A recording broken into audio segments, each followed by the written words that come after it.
बेहद सुंदर सजा हुआ रूम, उसमें लगे अलग अलग टिमटिमाते एलईडी बल्ब्स और कई सारी कैंडल्स की रोशनी ऊपर से रात का पूरा दिखाई देता पूर्णिमा का चांद। यह सारी चीज़ें सपना को मदहोश किए जा रही थी। शाहिद रूम सजाकर मैं थोड़ी देर में वापस आता हूँ कहकर सपना को उस रूम में अकेला छोड़कर चला गया था। सपना जो शाहिद से इतना प्यार करती थी कि उसके लिए उसके एक बार कहने से ही अपना घर छोड़कर उसके साथ आ गई थी। इस बात का उसको कोई अफसोस नहीं था। सपना को अपने सपनों का राजकुमार मिल गया था। इन दोनों ने भागकर शादी कर ली थी और आज उनके मिलन की रात थी। सपना बड़ी बेसब्री से प्रेमी का इंतजार कर रही थी। डोर बेल सुनते ही सपना के अरमान जैसे जाग उठे। उसने सोचा आखिरकार मिलन की वह घड़ी आ गई जिसका उसे कब से इंतजार था। दौड़कर सपना ने दरवाज़ा खोला और जो सामने उसने देखा उससे उसके सारे अरमान धरे के धरे रह गए। दरवाजे पर शाहिद खड़ा था, लेकिन अकेला नहीं। वह अपने साथ 8 लोगों को लेकर आया था। वह सभी आदमी थे, उसी की उम्र के। उन्हें देखकर सपना ने शाहिद की तरफ सवालिया नज़रों से देखा, जैसे पूछ रही हो यह क्या मजाक है। शाहिद सपना की ओर बढ़ा और उसे अपने आलिंगन में भर लिया और बोला, डरो मत मेरी जान, ये सब अपने ही आदमी हैं। शाहिद सबको रूम के अंदर लेकर गया। सपना सबको पानी देने गई, तब सब उसको छेड़ने लगे, जिसका वह विरोध करने लगी और उसे यह देखकर बहुत आश्चर्य हुआ कि शाहिद कुछ भी नहीं बोल रहा था।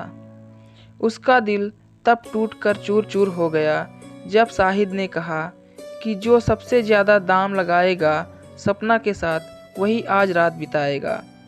सपना को अब समझ में आया था कि शाहिद उसके साथ ज़िंदगी बिताने के लिए नहीं, बल्कि उसे बेचकर उसकी इज्जत मिट्टी में मिलाने के लिए यहाँ लेकर आया था। सपना को अब काफ़ी पछतावा हो रहा था। उसे यह सोचकर और ज़्यादा रोना आ रहा था कि काश उसने अपने बाबा की बात मान ली होती हो, जो पहले से इस प्यार के खिलाफ थे।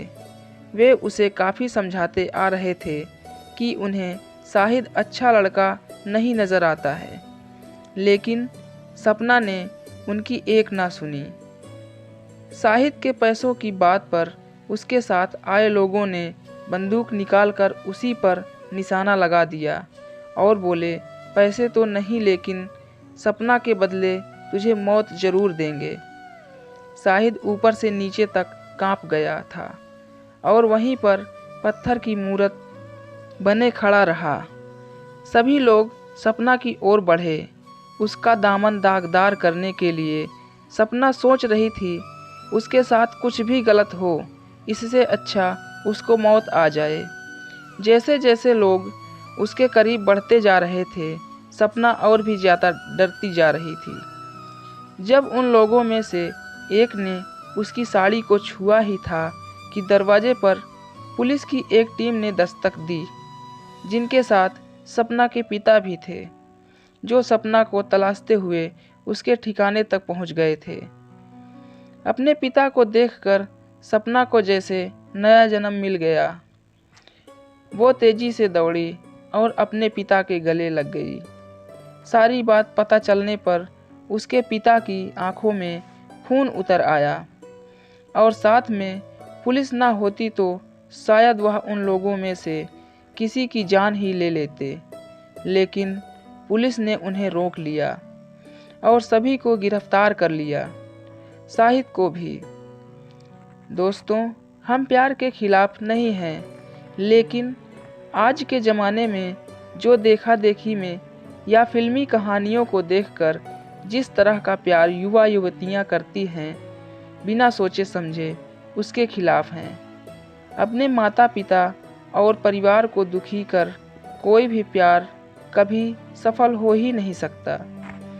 और बिना एक दूसरे को अच्छी तरह जाने, एक दूसरे का नेचर पहचाने जो प्यार होता है वह प्यार नहीं, वह महज आकर्षण होता है और कुछ नहीं। दोस्तों, ये कहानी आपको थोड़ी सी भी अच्छी लगी तो वीडियो ज़रूर लाइक करें और हमारे चैनल को सब्सक्राइब ज़रूर करें।